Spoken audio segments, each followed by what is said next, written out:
The other thing that contributes to subluxation is toxins.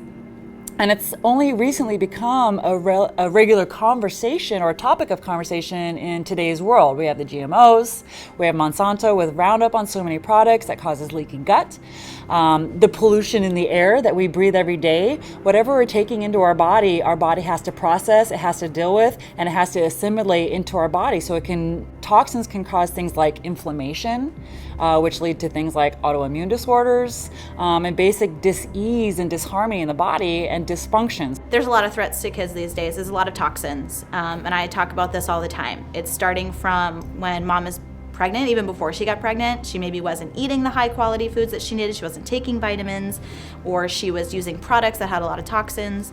Then she conceives and she's using that same stuff during pregnancy. Maybe she's a little bit better, but still then they go through the birth process where you're pumped full of medication and antibiotics, and then they come out and babies are given all this stuff at birth that maybe they don't need right away. And so when you're giving a little body foreign stuff, they really can't, function optimally. If you just let them be and you give them what they need, breast milk and being with their mom right away, they usually will do much better and have a healthy start to life.